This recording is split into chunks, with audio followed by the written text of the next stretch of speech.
Ready হৈ গ'ল মাছ চব্জি গোটেইখিনি। এতিয়া ভাত বনাইছোঁ, ওলাই যাম এতিয়া।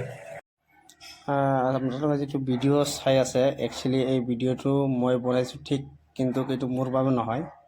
আপোনালোকে গম পায় যে আমাৰ অসমৰ বিভিন্ন ল'ৰা ছোৱালী বিভিন্ন ঠাইত কাম কৰিবলৈ যায়, আৰু সিহঁতে কিমান কষ্ট কৰি ৰাতি দিন মানে কষ্ট কৰে, কৰাৰ পিছত তেতিয়া ৰুমত যাইখিনি এনেকৈ ৰন্ধা বাঢ়ি কৰি খায়, বহুত কষ্ট লাগে সিহঁতৰ।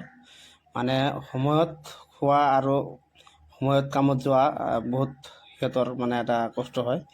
নিজে বনাই খেলে এনেকুৱা কষ্ট হয়। আৰু যিসকলেতো হোষ্টেলত থাকে সিহঁতৰ কথা বেলেগ। আমি ফুৰিব মানে ডক্টৰত আহিছোঁ, 2-4 দিন থাকিম, আমাৰ কথাটো হ'ল বেলেগ। কিন্তু যিসকলে প্ৰবাসত থাকে মানে কিমান কষ্ট হয় সিহঁতক ৰন্ধা বাঢ়ি খাই থাকিলে। মানে ৰাতিপুৱা উঠিখিনি যেতিয়া ভাত বনাব, মানে চব্জি কাটিব, কি কৰিব, গা চা ধুব, আকৌ কামত যাব লাগে, মানে বিভিন্ন কষ্ট হয় সিহঁতৰ। সেইখিনি আমি হয়তো অনুভৱ নকৰোঁ, যে আমি ভাবোঁ যে সিহঁতে হয়তো বাহিৰত আছে, ফুৰি আছে, ভাল খাই আছে, পিন্ধি আছে, কিন্তু সেইটো নহয়, সিহঁতৰো বহুত কষ্ট হয়। আমি এইখিনি অনুভৱ কৰিব লাগিব, কাৰণ যেতিয়া আমি বাহিৰত ওলাই আহোঁ সেই অনুভৱখিনি আমি নিশ্চয় আমিও গম পাওঁ যে বাহিৰত মানে পইচা পাতি থাকিলেও যে নিজৰ শাৰীৰিক কষ্ট এটা আছে।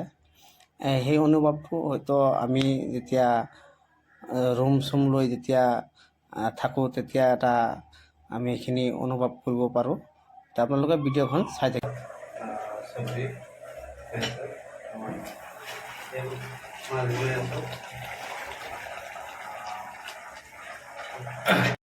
চেন্নাইত মাছেৰ দাম একেবাৰে কম। 20 কেজি জোৰেৰ মাছ আপনাৰ 300 পৰা 400 টাকাত পোৱা যায়। তো আমি মাছ বজাৰৰ পৰা কাটি আনিলোঁ, বাকীখিনি চব্জি ইয়াত ৰেডি কৰি আছোঁ। তো আপোনালোকে চাই থাকক। মোৰ সকলো বস্তুখিনি ৰেডি হৈ গ'ল, মাছ আৰু চব্জি। এতিয়া মই ৰান্ধিবলৈ চেষ্টা কৰিম, আপোনালোকে চাই থাকিব ভিডিঅ'খন সম্পূৰ্ণ।